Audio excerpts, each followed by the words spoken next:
ভাগবত কথা আমাদের শুনতেই হবে। হয়তো এখানে কোনো ফিস লাগছে না, ডাক্তারের কাছে গেলে ফিস লাগতো, গুরুত্ব দিতাম। এখানে তো কোনো পয়সা টয়সা লাগছে না, আনমোল ধন, পয়সা লাগে না। বলো না গো রাধে রাধে। বসলেই মঙ্গল হয়ে যায়, আসলেই মঙ্গল হয়ে যায়।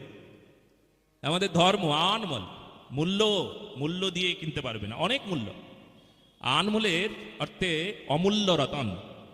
অমূল্য মানে হচ্ছে, প্রথম কথা বলবো, এই এতটাই মূল্যবান যে একে মূল্য দিয়ে কেনা যাবে না।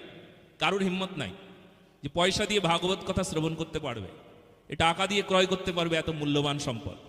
ডাক্তারের কাছে ডাক্তারের একটা ফিস আছে না, খুব ভালো ডাক্তার, এই 5,000 টাকা ফিস ওনার, খুব ভালো ডাক্তার।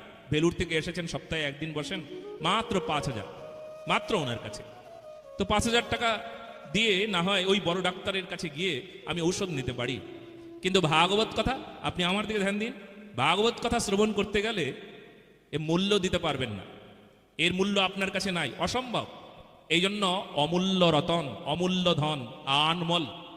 আবার বলবে যে অমূল্য মানে একে মূল্য দেয় ক্রয় করার মতন ক্ষমতা কারণ নাই, এই জন্য মূল্য দেওয়াও হয় না, কিন্তু তবুও মূল্য আছে। বলে কি, লৌলভ্য মূল্য কেবলম, লালসা নামক মূল্য চাই। বলো না গো রাধে রাধে। যার যত লালসাই কথা শ্রবণ করবার জন্য, যার যত লোভ, লোভ সাধু সঙ্গে হরি কথা। বলে খুব লোভ চাই, খুব লোভ, অন্য লোভ দূর হয়ে যাবে।